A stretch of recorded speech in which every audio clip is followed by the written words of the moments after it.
Você acompanha agora a palestra Planejamento e Separação, expositor Jorge Elahá. Conferência ocorrida no dia 2 de fevereiro de 2018 em Porto Velho, Rondônia, no Centro Espírita Bezerra de Menezes. Boa noite para todos.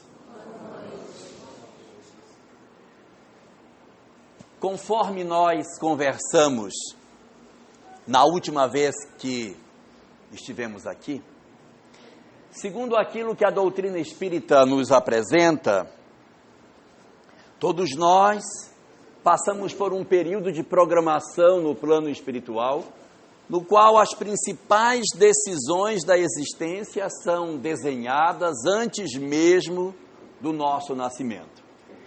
E entre as importantes decisões que nós temos para tomar, há uma muito importante, que é a questão do nosso relacionamento afetivo. Quem é a pessoa com a qual nós estamos programados ou previstos de termos um relacionamento duradouro, um casamento, se a gente assim pudesse chamar. Então, o que está desenhado segundo o Espiritismo coloca? Segundo o que o Espiritismo nos diz, nós podemos estar programados para, de repente, casarmos. Existem pessoas que são programadas para casar e existem aqueles que já vêm programados para não casar. Então, eu já tenho uma programação antes do meu nascimento de que eu vou ter um parceiro, vou ter um casamento. E há pessoas que têm uma programação para não casar. Já vem programado para não ter alguém. Isso já vem antes do nascimento. E existem razões espirituais para que se case e razões espirituais para que não se case. Entretanto, isso aqui é apenas uma programação, não é um destino, não é o que vai acontecer, mas é o que está previsto de acontecer. Resultado, eu posso estar programado para casar e casar. Mas eu posso estar programado para não casar, para casar e não casar.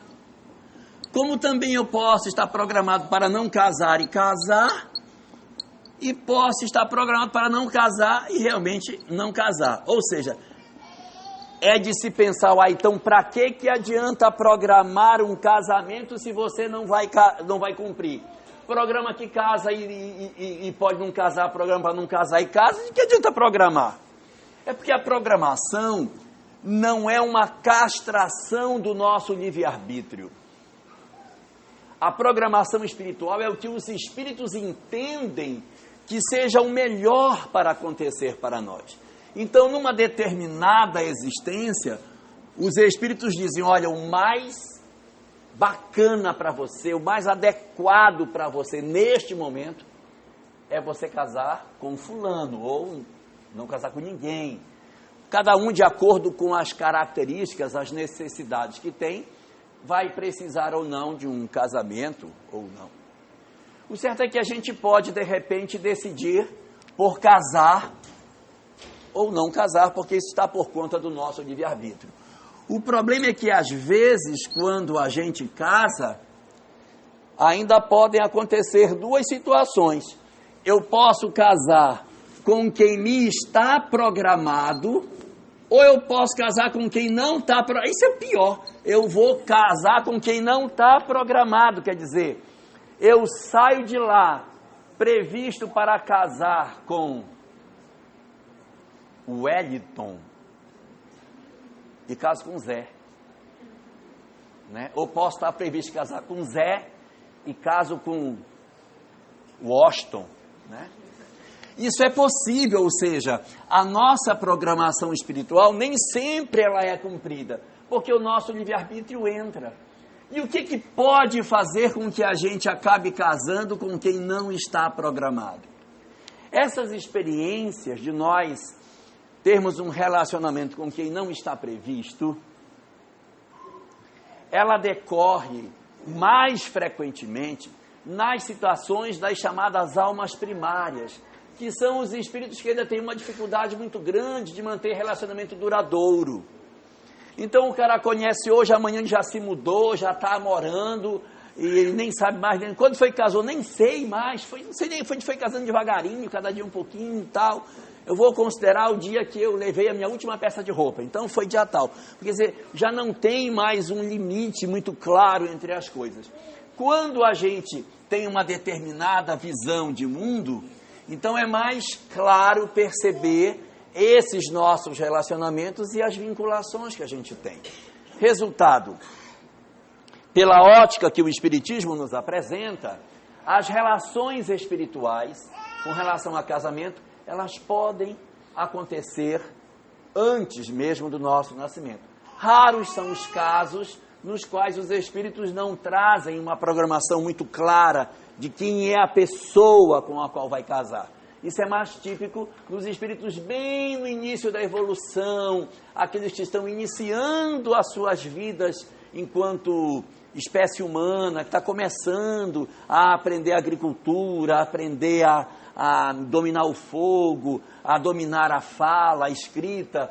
Então esses realmente não trazem uma amarração mais rígida.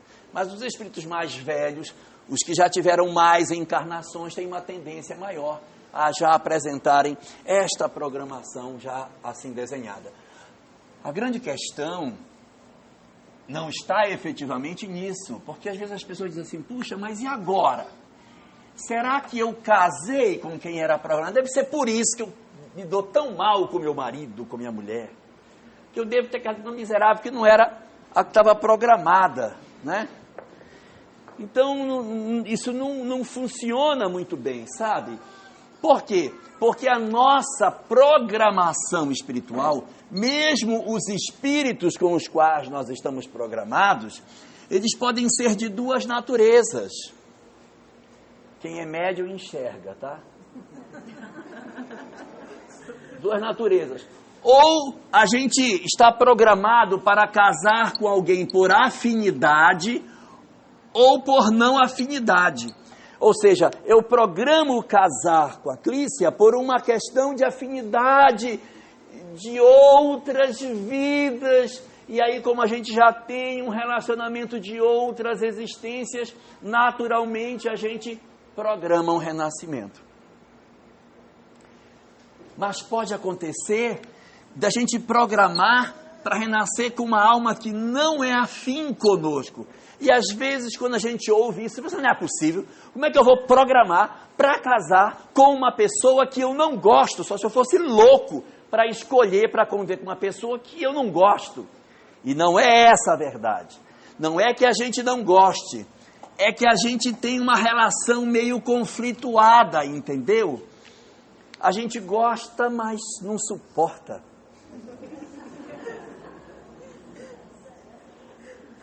A gente até gostaria de se dar melhor, mas a gente não consegue. Briga demais, mas sente uma falta miserável do outro.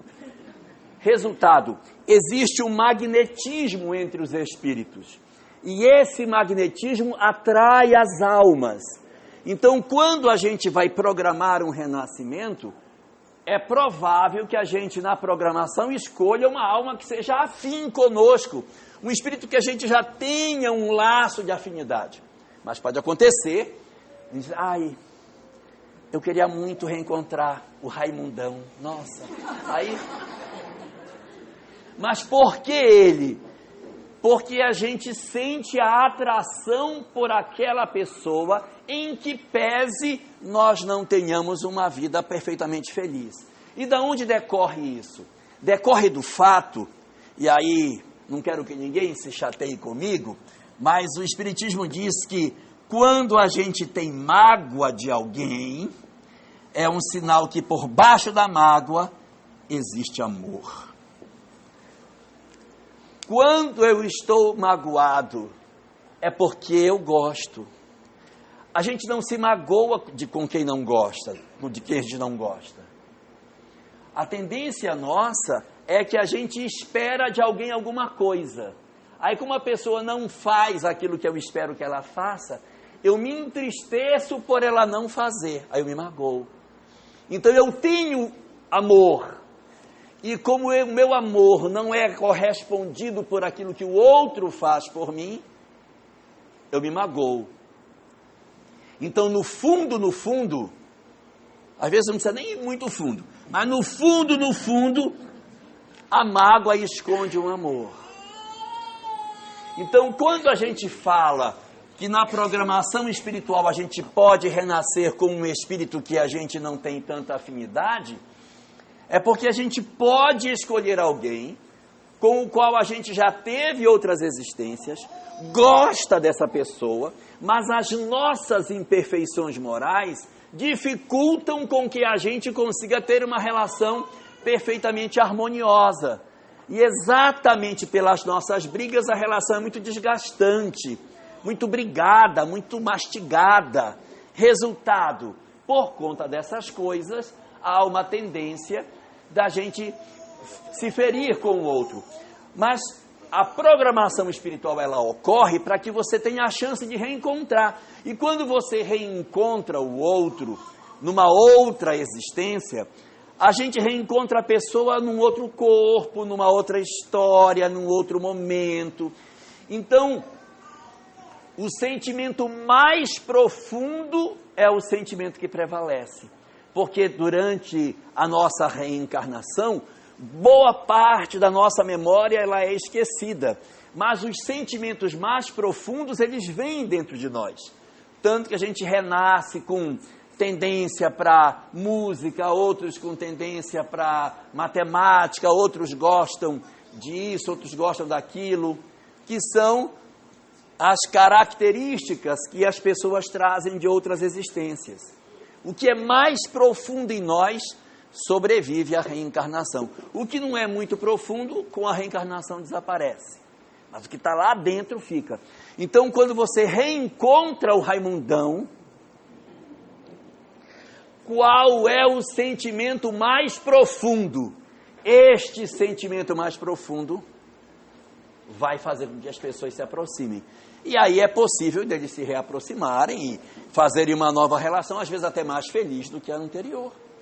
Conseguem fazer uma vida mais harmônica, brigam menos, têm menos conflito. Resultado, nós encontramos aqui a possibilidade de que nós nos reencontremos com alguém nessa condição. Agora, é importante dizer que quando existe ódio, não tem casamento, né?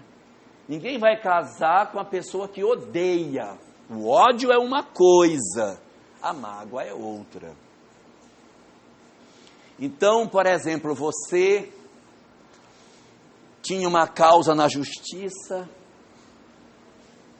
e aí o juiz lá deferiu de maneira diferente, você passou a ter raiva dele, aí o policial veio, tomou tudo que era seu, você ficou com mais raiva ainda, aí passou a ter ódio de todo mundo, passou a não querer mais ouvir falar de ninguém, então eu tenho tanto ódio, mas tanto... Vai casar com ele? Não vai casar. Esse não vai casar, porque não é esse o sentimento que atrai os espíritos. Vai renascer irmão, primo, cunhado, às vezes sogra, né? Não é sempre, né? Pode nascer irmão, pode nascer numa condição de proximidade, mas para casar eu preciso ter interesse no outro, interesse afetivo. E quando a gente tem esse tipo de relacionamento, não vai acontecer. Então, as almas não afins que se casam são aquelas que têm a tendência de já terem um tipo de relacionamento afetivo e agora se reencontram. O grande problema, na verdade, vai acontecer, não é aí, é depois, na convivência que a gente vai ter. Porque na convivência que a gente vai trabalhar, na medida que a gente vai conviver com o nosso companheiro ou com a nossa companheira, 3 situações podem acontecer na convivência com o outro. Uma das situações que podem acontecer é nós desenvolvermos afinidade. Nós escolhemos alguém para ser o nosso parceiro e nós construímos com esse parceiro uma vida de afinidade. Isso não é a condição mais comum na Terra. Não é o que mais acontece no nosso planeta, em função de sermos aqui na Terra espíritos bem difíceis, muito egoístas, muito orgulhosos. Nós temos muito mais frequentemente no nosso mundo relações conflituadas, mas existe uma quantidade razoável de pessoas que se elegem mutuamente e vivem num clima de razoável afinidade. Não quer dizer que eles passem o tempo inteiro, eu amo você, também amo você. Não precisa isso, não precisa ser tão melado. Mas eles têm afinidades, eles conseguem trabalhar de maneira harmônica entre eles. E uma coisa importante da harmonia é que, quem estuda música sabe, a harmonia não significa a mesma nota, mas às vezes são notas diferentes que se complementam. Então, quando um casal é harmônico, não quer dizer que os dois são do mesmo jeito, mas um vive de maneira que harmoniza-se com o outro. Igual as cordas de um violão que tem notas diferentes, mas tocadas, uma entra na falha da outra, na falta, encaixa e faz um som bem mais bonito na composição de notas musicais diferentes. Assim também é o casamento, ou seja, às vezes eu tenho um que gosta mais de uma coisa, o outro gosta mais de outra, e exatamente por eles gostarem de coisas diferentes,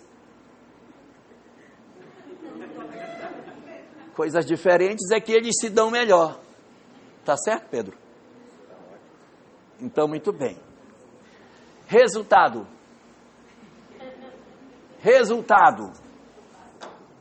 Uma primeira situação que pode acontecer conosco é a afinidade entre nós. Não é comum, mas tem. Segunda coisa que pode acontecer é a gente se relacionar e entrar num processo de mágoa, de feridas, de machucamentos, de violência, que a gente vai fazendo com que as nossas vidas se tornem dolorosas. Então a gente se fere, o outro nos magoa, a gente guarda, e a relação vai andando, cheia de tantas feridas, tantas lágrimas, e a gente vai tentando conduzir.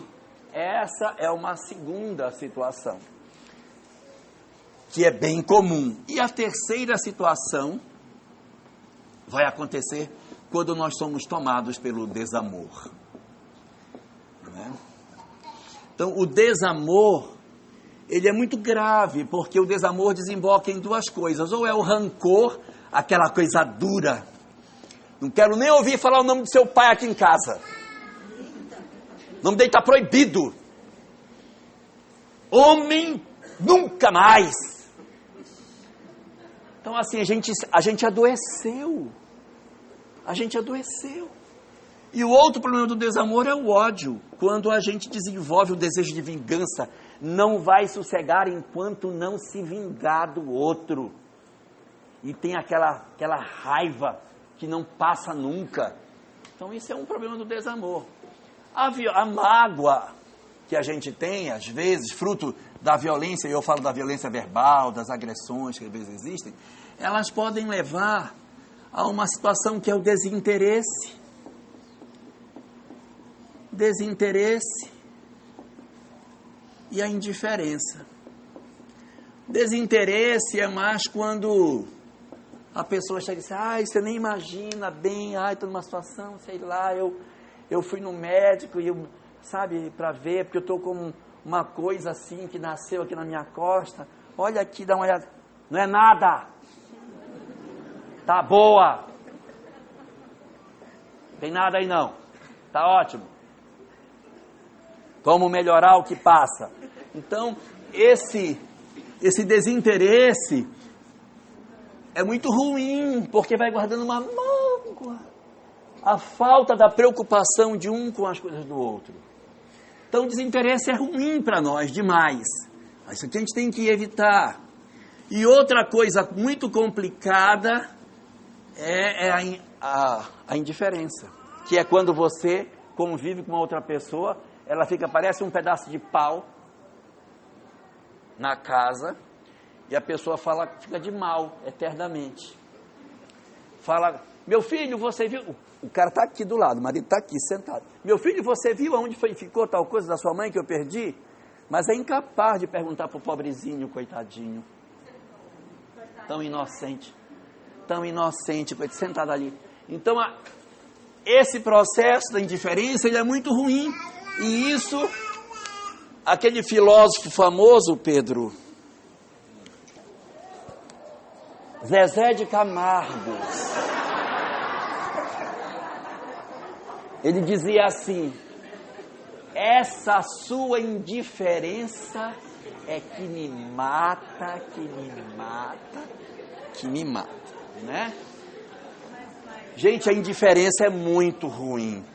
Indiferença é muito ruim porque a pessoa se sente tão alijada, tão descartada, tão imprestável, tão sem sentido, que pode provocar em nós coisas muito ruins. Porque quando alguém produz em nós a sensação do desinteresse, a gente precisa ser amado. E aí, puxa, mas ninguém se interessa por mim, ele não se interessa por mim. E a pessoa pinta o cabelo, se ajeita, o outro nem vê, né? O homem vai, corta o cabelo, se ajeita todo, e a mulher passa, nunca nem nota que ele cortou o cabelo, fez a sobrancelha e tal. Ela não nota. Mulher que é horrível para notar as coisas. Homem não percebe tudo. Percebe roupa, percebe todas as coisas. Então, esse desinteresse ele é ruim por quê? Porque o desinteresse nos dá a sensação de que nós, na verdade, não somos importantes. E isso pode levar a gente à busca de outra pessoa. Entendeu? Então, abre uma janela de carência que pode nos projetar numa experiência dessa natureza.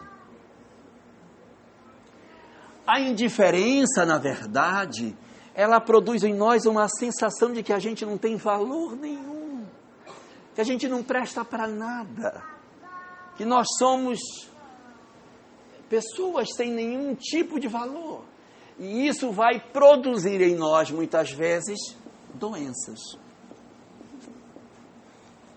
Desenvolve uma doença autoimune, desenvolve um processo depressivo, desenvolve um câncer, desenvolve uma série de patologias aí decorrentes exatamente da gente não se sentir gente, porque o outro não nos valoriza.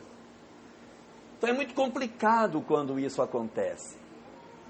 E a questão do desamor com o rancor e com o ódio vão gerar processos mais dolorosos que têm muita vinculação com a questão espiritual. Como nós somos pessoas que temos uma história de vida bastante complicada de outras existências, quando a gente começa a desenvolver muito ódio, muita mágoa, muito ressentimento dos outros, a gente vai entrando numa sintonia espiritual muito ruim. E pode acontecer de espíritos se aproveitarem desse nosso desequilíbrio e potencializarem essa raiva. E você já não sabe nem por que tem tanta raiva do outro. Ele até nem faz tanta raiva, mas você sente uma raiva tão grande da pessoa. Existe um livro chamado Sol de Esperança. Nesse livro, no capítulo 34, ele traz uma série de informações sobre sinais quando o nosso lar está em problema, está com dificuldade. Então tem vários sinais. Eu não vou citar para que ninguém grite bingo, mas vou dar só um aqui que ele cita lá. A pessoa está bem, Pedro, está ótima, está no trabalho, está lá no TRE, está lindo, trabalhando, feliz da vida. Aí sai, vem no carro ouvindo música, Marília Mendonça, vem ouvindo, tranquilo e tal, vem bem. Quando o cara chega em casa, que ele entra, ele não viu ninguém, ele não olhou ninguém, não aconteceu nada, mas só dele chegar, sobe uma raiva na pessoa, pode ser assim, injustificável. No dizer da doutrina espírita, esses processos de desamor, eles se acumulam nas casas, porque o pensamento de raiva, de ódio, ele vai gerando energias que ficam como que pregadas nas... Não quero apavorar ninguém, mas fica assim como que pregado nas paredes e fica tudo espiritualmente escuro. quando a gente entra nesse ambiente onde só tem briga, discussão, desavença, desarmonia, ódio, a casa está carregada dessa energia pesada. Então a pessoa pode até vir bem do trabalho, mas quando ela chega em casa, sobe aquela gana que ela não sabe dizer exatamente por que isso aconteceu. Resultado, nós podemos caminhar nessa direção, nós podemos passar por esse tipo de situação, e se a gente não cuidar, na medida que esse processo vai se acumulando dentro de nós, a gente começa muitas vezes a pensar na hipótese de nós nos separarmos da pessoa com quem nós casamos. O que o Espiritismo nos diz sobre essa questão? Qual é a proposta, qual é a visão do Espiritismo sobre separação conjugal? A primeira informação que o Espiritismo nos dá, a primeira delas, é que a programação espiritual, a separação conjugal não está na programação espiritual de ninguém. Casar ou não casar está na programação, mas separar não está. Aí você pergunta, por que não está? Porque a programação não é o que vai acontecer, é o que é bom de acontecer. E separar nunca é bom, porque tem feridas, a gente se magoa. Por mais que se diga assim, graças a Deus separamos, ficou ótimo. Mas a gente se feriu, a gente se machucou, a gente se agrediu. Então, a separação, ela não faz parte da programação. O que eu quero dizer com isso? Ninguém renasce assim, olha, você vai renascer, vai ficar 10 anos casado com fulaninho A, aí vai separar e vai casar com fulaninho B. É claro o que eu digo. Não está na programação. Agora, isso não quer dizer que ela seja errada. Por quê? Porque existem situações nas quais ela aparece como sendo o mal menor dentro do problema que a família está vivendo. Quando a gente vive uma situação de agressões, de machucamentos, de ódios, as pessoas já se feriram, já não tem mais respeito, as pessoas já não conseguem mais conviver, já entrou para a esfera do crime. Já não é mais uma simples questão das pessoas sentarem para dialogar, elas já se feriram tanto, elas já se agrediram tanto, que a situação em que elas se encontram é tão grave que o casal precisa parar a pensar, se nós continuarmos, isso resolve ou a gente vai de vez se acabar? Então o casal precisa pensar, não que obrigatoriamente isso tenha que acontecer, mas é uma questão para se pensar se isso é ou se não é a melhor opção para nós. E aí, dentro dessa perspectiva, o Espiritismo nos fala o seguinte, que muitas vezes a gente mantém um relacionamento e diz, nossa, mas fulana não dá certo, ela não é legal. Eu queria uma pessoa melhor comigo, uma pessoa que fosse diferente, fosse mais isso ou mais aquilo. E começamos a sonhar com determinadas virtudes que outra pessoa possa ter. Emmanuel, tratando essa questão, tem uma frase que diz o seguinte, olha a frase. Todo aquele que abandona alguém, justificando que vai em busca de paz, porque não encontra, não é isso. Todo aquele que abandona alguém, justificando que não é compreendido, não encontrará paz. Vou repetir. Todo aquele que abandona alguém, justificando que não é compreendido, não encontrará paz. Qual é a razão desta frase? Não é nenhuma praga do tipo, olha meu colega, se você disser que não é compreendido, tudo é lascado. Fala qualquer coisa, diz aí que ela é feia, mas não fala que você não é compreendido, você não vai ter paz. Não, não é isso. É porque se eu digo assim, eu vou largar dela porque ela não me compreende e vou atrás de outro, também não vai ser compreendido. Porque o nosso grande problema é querer receber. Eu quero que me compreenda, meu marido não me compreende, vou largar dele e vou atrás do outro. Quem sabe eu não acho um que me compreende. Aí largo desse, arranjo outro. também não me compreendeu, vou atrás de outro. E aí o risco é a gente largar de fulaninho A, que tem os defeitos A, B e C, para casar com outro que não tem os defeitos A, B e C, é verdade, mas tem de D a Z todinho. Então, esse é um problema. É, Pedro? É.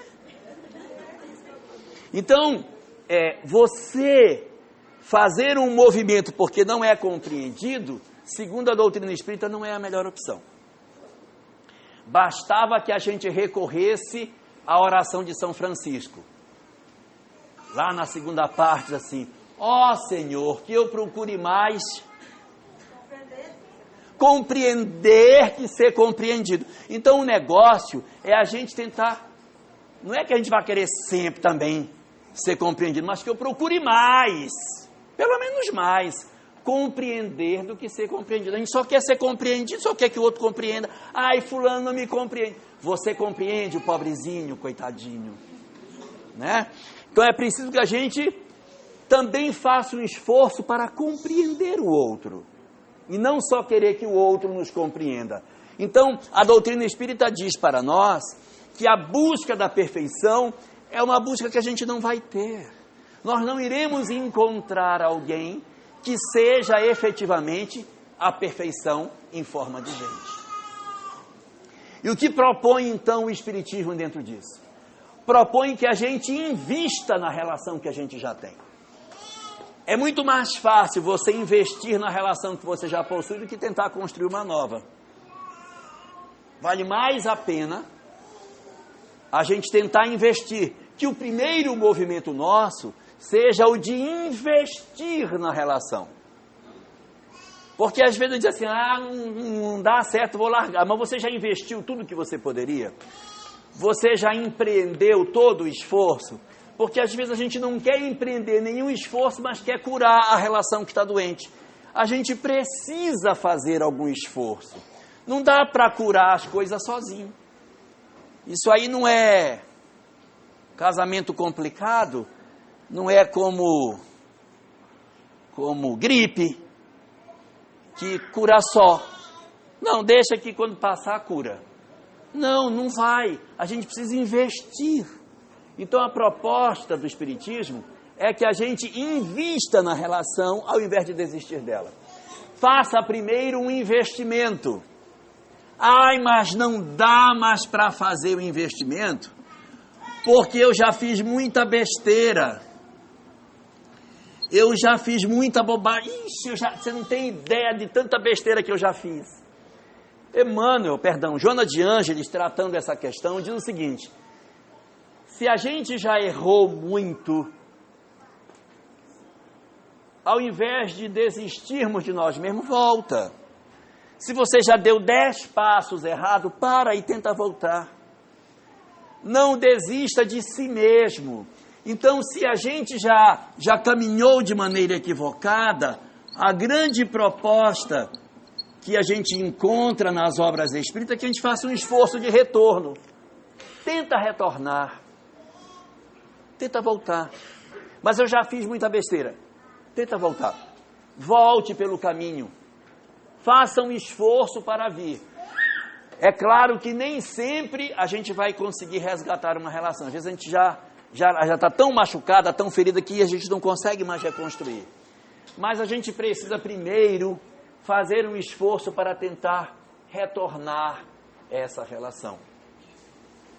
Uma terceira coisa que os Espíritos nos falam como estratégia para isso é nós buscarmos a cumplicidade nas nossas vidas. O que seria essa cumplicidade? É nós não vivermos vidas apartadas. Porque se a gente vive com alguém e a gente foi perdendo ao longo do tempo a capacidade de gostarmos das mesmas coisas, a gente tem que fazer um esforço para redescobrir os pontos de afinidade. Porque a gente, quando casou, pelo menos em princípio, tinha mais afinidade. Aí foi vivendo, um foi pegando uma vida para cá, outro foi... Então, se a gente começa a viver vidas muito separadas, é difícil. A gente tem que ter pontos de conexão. Se o marido gosta de pescar, é muito ruim, né? Não, eu não vou nem dar esse exemplo, que é muito ruim. Você ir para lá enfrentar muriçoca, mosquito, pelo menos arruma as coisas antes dele ir, né? Pelo menos fritar o peixe que chega, já é um progresso. A gente precisa ter cumplicidade. Então eu vou dar aqui uma estratégia. Vou dar uma estratégia para os homens. Faça um esforço domingo de fazer o almoço. Misericórdia. Não, assim, é domingo. Mulher adora quando, assim, essa cumplicidade, o homem diz, não, pode deixar que o almoço hoje sou eu. Nós vamos comer hoje um frango frito com farofa de ovo. Eu vou comprar o frango lá no supermercado, frito já assado, né, o frango já assado, e faço aquela farofa de ovo e a gente vai comer isso aí. Não, olha, o YouTube tem tantas receitas ótimas. Você vai acompanhando e vai vendo e vai tentando fazer. Às vezes sai horrível, mas vale a farra.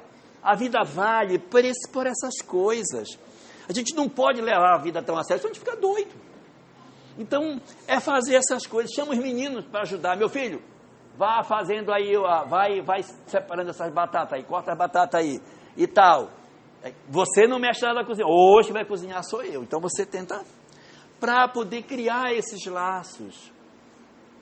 Descobrir o que é que o outro gosta, que tipo de filme gosta de assistir. Não ficar ridicularizando. Esse filme é ridículo. Você gosta de filme ridículo.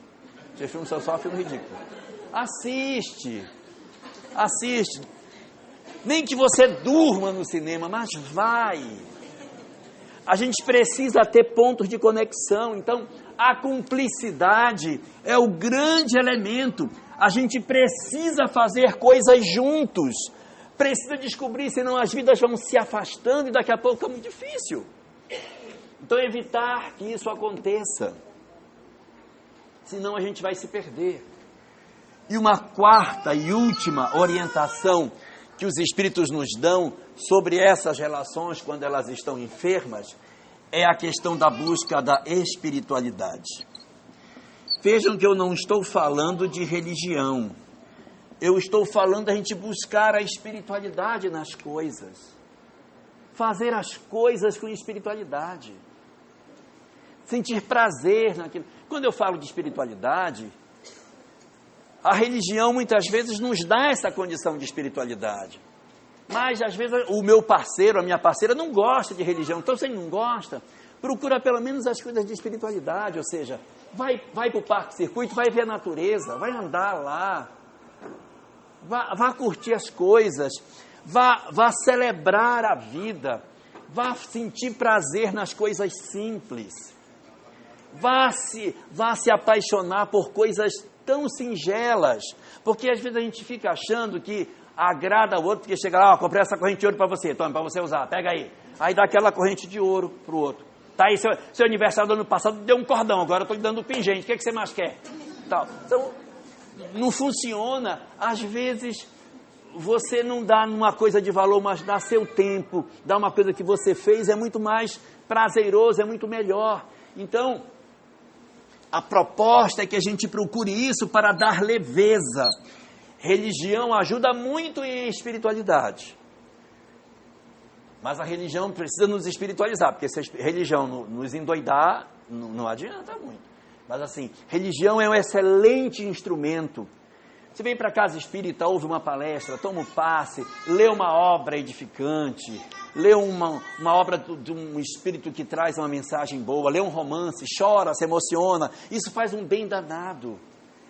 Fazer o evangelho no lar, ter a oportunidade de reunir a família. Se o pessoal não gosta de fazer o evangelho, reúne pelo menos para a gente se encontrar, para conversar, para rir. A família se reunir e dizer assim, nós vamos ter um momento para a gente estar junto, fazer coisas simples, mas celebrando os momentos simples. No almoço de domingo, tirar um momentinho, está todo mundo reunido. Gente, antes da gente almoçar, eu quero agradecer esse momento que a gente está tendo, está todo mundo reunido. Vamos dar as mãos aqui, vamos agradecer, vamos nos abraçar. São coisas assim, para a gente poder sentir o sabor que a vida tem. Senão a vida passa e a gente não sente a beleza que ela possui. E ninguém imagine que a espiritualidade se sente nas coisas grandiosas. O judaísmo tem uma frase muito boa sobre isso, que diz o seguinte: as grandes almas não se notabilizam pelas grandes coisas que fazem, mas as grandes almas se evidenciam por colocarem grandeza nas coisas pequenas que fazem. Então, tudo que a pessoa faz, pequeno como seja, põe grandeza. Vai arrumar uma casa, na hora que você vai arrumar um guarda-roupa, o carinho que você tem em arrumar as coisas. Então, tudo isso é muito importante para que a gente efetivamente possa aproveitar o nosso tempo. Agora, pode acontecer de que a gente não consiga fazer isso. A gente tenta, se esforça e não dá certo. O Espiritismo fala que se a gente não investe para tentar resgatar, amanhã a gente vai ter crise de consciência. E como a lei de Deus reside na consciência, a nossa consciência vai nos cobrar. Então, para que a gente não sofra a cobrança da consciência, o que nos propõe o Espiritismo? Que a gente invista o máximo que puder, para que se deu errado, assim, eu investi tudo que eu pude. Eu lutei até onde deu, até o limite das minhas forças. Não deu, não deu. Vai, não deu, não deu. Eu não consegui. Faltou recurso, eu não tive condição de levar mais, eu não consegui. Isso é possível de acontecer, porque a gente mobilizou o que tinha de recurso e não foi capaz de continuar a relação. Se isso aconteceu, o Espiritismo nos dá 3 conselhos, se a gente já decidiu pela separação. Primeiro conselho, se a gente já separou, é que a gente não enlouqueça. É porque tem um pessoal que depois que separa endoida. Verdade. Diz assim: agora que eu estou solteiro, agora vocês vão ver quem sou eu. Isso é muito perigoso, porque a gente pode entrar por uma via que pode não ter volta. Então, se você decidiu sair porque não encontrou o amor, então é o amor que você está procurando. Então, procure um amor, mas não se enlouqueça com a vida. Não saia pelo mundo achando que agora você tem de novo 18 anos. Você não tem mais 18. E isso aqui a gente tem que evitar, porque tem vezes que a gente vê algumas pessoas que quando dizem assim: ai, meu casamento é um sofrimento, é uma coisa e tal, aí você fica até com dó. Quando você repara, papai, estava tão bom como estava antes, agora que piorou. Porque aí a pessoa fica mais perturbado ainda, sozinho, do que acompanhado. Então a primeira dica é essa. A segunda é que a gente não imploda. Porque tem um pessoal que implode depois que separa. Implodir é explodir para dentro. Puf! A pessoa morre para o mundo. Separa e acabou-se. Não pinta mais o cabelo. Não sai mais de casa. Debaixo do braço, aqueles monte de canhãozinho.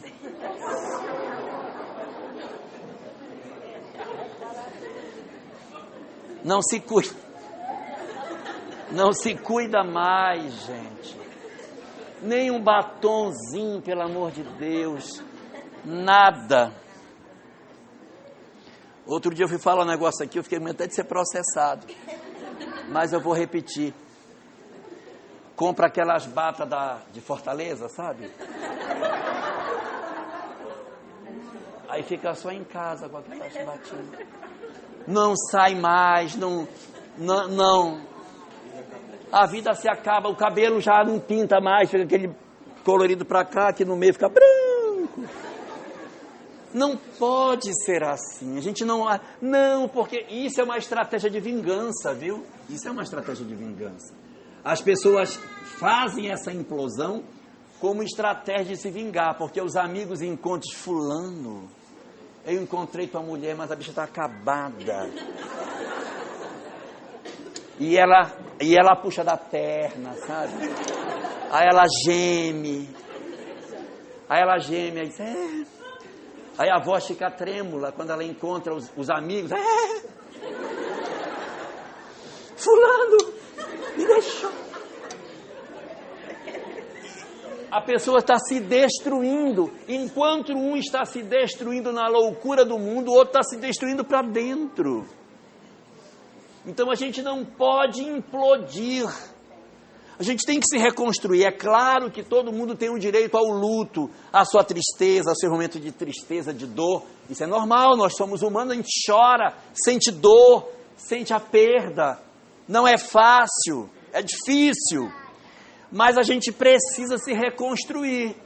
Passado o período mais crítico das nossas dores, é chegado o momento da gente se refazer. Então não dá para a gente ficar o tempo todo trancado num quarto, chorando, lambendo as feridas. Não dá. Tem uma hora que a gente vai ter que sair disso e retomar as nossas vidas. Nós não podemos viver eternamente por conta de uma relação que deu errado. Temos que refazer as nossas vidas, reconstruir os nossos caminhos. Se deu errado, vamos tocar à frente, encontrar de repente uma outra pessoa e tentar ser feliz com essa outra pessoa que a vida possa nos oferecer, ao invés de nós abandonarmos tudo e vivermos o resto da vida arrastando corrente, gemendo, sabe, e reclamando dos outros. Há pessoas que depois que ocorre esse processo de separação, passam a nutrir uma rejeição tão grande pelo marido que envenenam os próprios filhos. Afastam o filho do pai. Criam histórias, às vezes, que nem são verdadeiras e que fazem com que as crianças passem a ter raiva do pai de coisas que nem existiram. A gente, na verdade, responde por tudo aquilo que a gente faz. Então, tomar cuidado para que a gente não enverede por esse caminho maluco de se destruir. A proposta, portanto, que o Espiritismo nos traz, não é outra senão a proposta do perdão. Essa é a grande proposta do Espiritismo. O perdão como a ferramenta perfeita para resolver todos os dramas humanos. O perdão se impõe dentro da nossa convivência, não porque Jesus simplesmente propunha que nós perdoássemos os outros.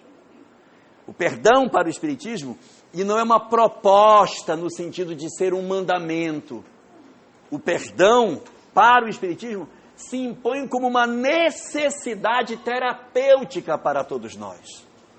Nós precisamos perdoar as pessoas para que a gente possa fazer um novo caminho.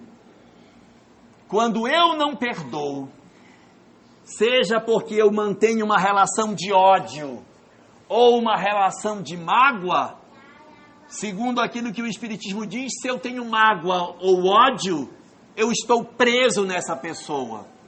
E a consequência disso é a minha tendência de renascer novamente, próximo dessa pessoa, seja na condição de marido, de filho, de irmão, de alguém do meu círculo de convivência. Então, se eu guardo mágoa, eu trago a pessoa dentro da minha mente. Eu fico lembrando da pessoa o tempo todo, então eu tenho um vínculo com ela. A tendência, quando os espíritos renascem, é que esses vínculos sejam resgatados. E aí os espíritos dizem, bem, já que você traz essa pessoa dentro de você, precisa resolver. Nós vamos aproximar vocês de novo. Vocês precisam resolver o desamor que existe. Se existe ódio, do mesmo jeito, vai renascer próximo, é uma tendência. Não é uma obrigação, mas é uma tendência. Mas o perdão nos desatrela dessa necessidade. Não é que o perdão vai tirar a culpa do outro, porque a culpa do outro é do outro. O problema do que ele fez está dentro dele. Cada um de nós carrega dentro de si mesmo as responsabilidades por aquilo que fez. O meu perdão não tem o poder de tirar a culpa daquilo que o outro fez, mas ele me liberta da necessidade de ter que encontrar com ele. É o grande instrumento de quebrar as algemas. Então, quando o Espiritismo propõe para nós que a gente perdoe as pessoas, não é para tirar a culpa do outro, é para que a gente tenha a oportunidade de fazer um novo caminho. Você quer um novo caminho? Você quer uma nova oportunidade? Quer uma nova história? Então, perdoe. Para que você feche essa história e possa se abrir para outra. Algumas pessoas, em função do que o Espiritismo fala, acreditam que nós tenhamos várias vidas.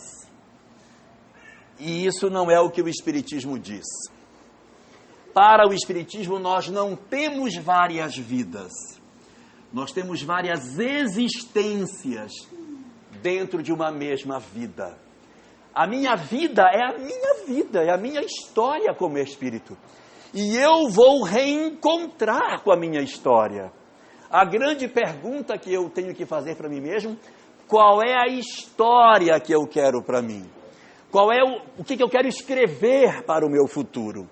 Porque se não, vejamos, fala-nos tanto a doutrina espírita que os nossos laços do hoje, foram construídos pelas existências e as experiências do ontem.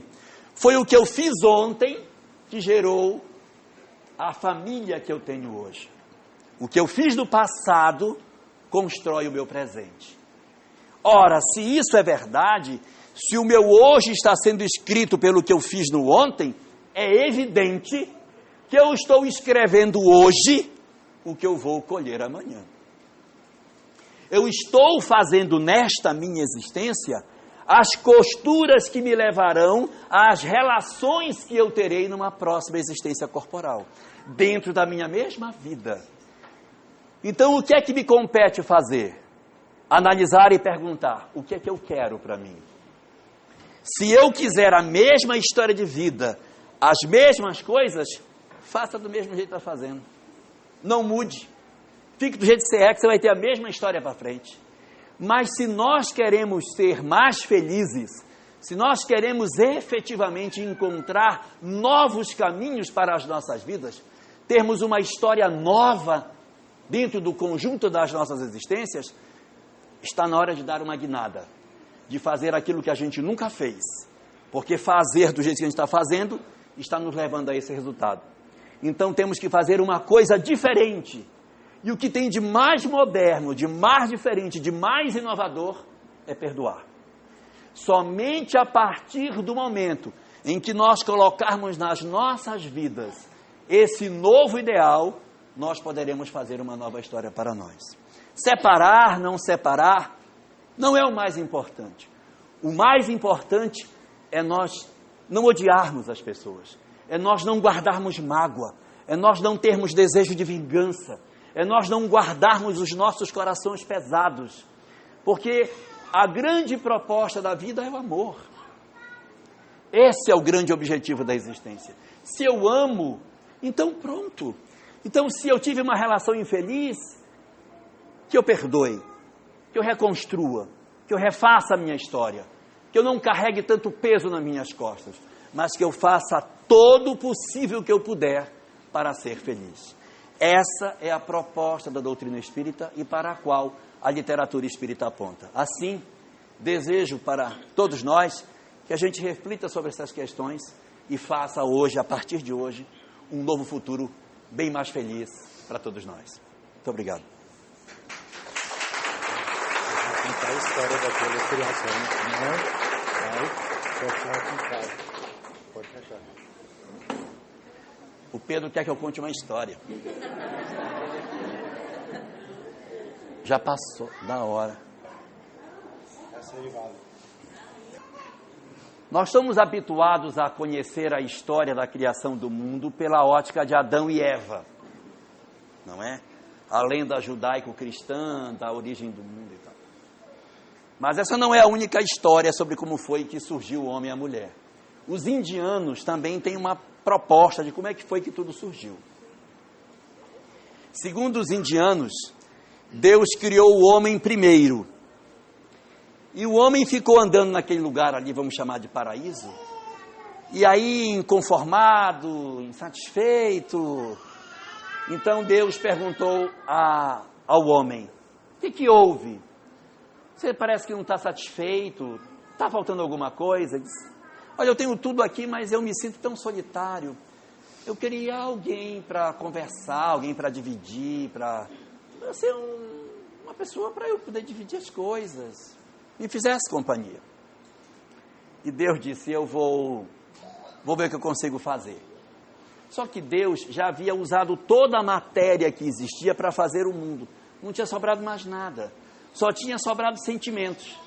Então ele pegou um pouquinho da intuição, pegou um pouquinho da delicadeza, pegou um pouquinho de carinho, pegou um pouco de afeto, misturou, e modelando essas coisas todas imateriais, Deus, que é Deus, fez a mulher.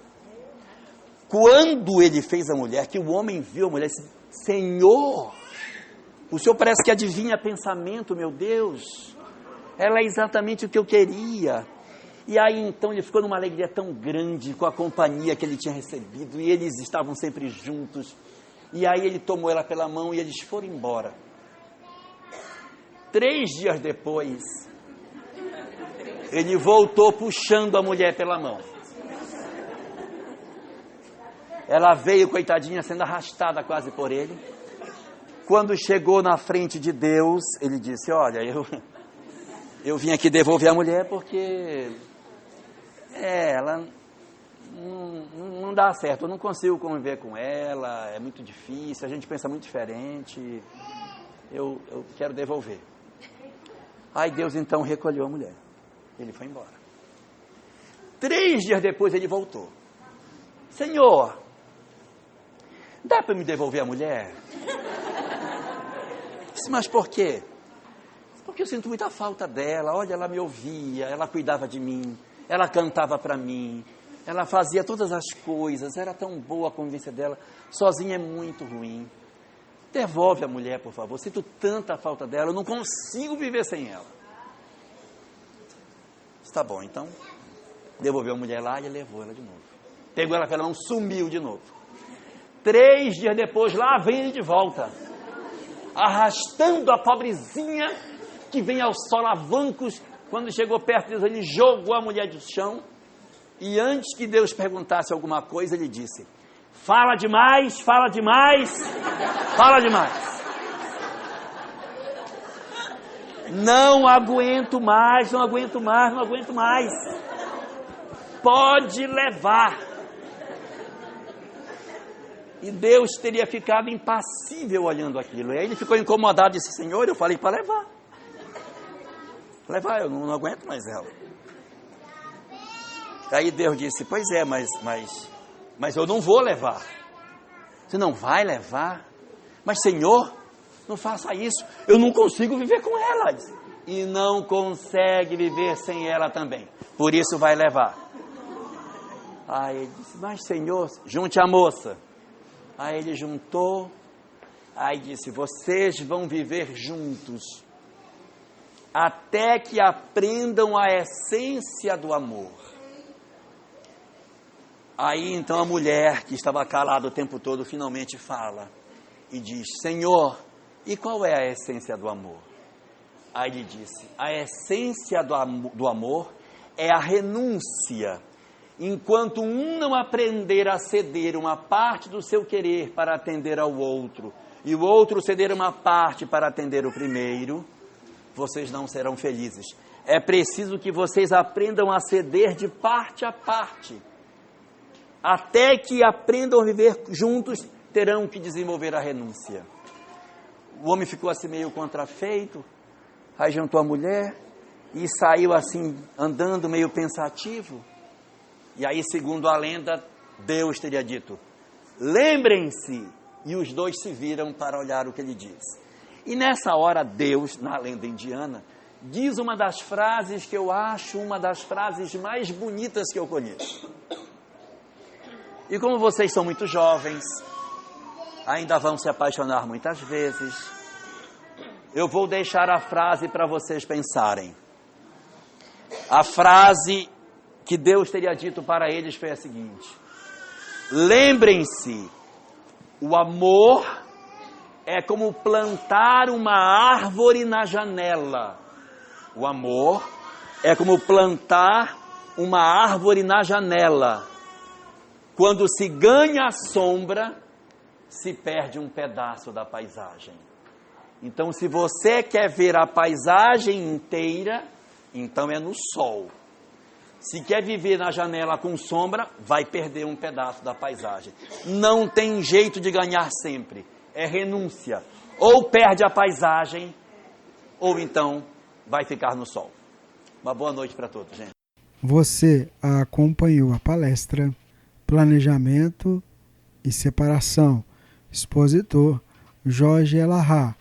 Conferência ocorrida no dia 2 de fevereiro de 2018, em Porto Velho, Rondônia, no Centro Espírita Bezerra de Menezes.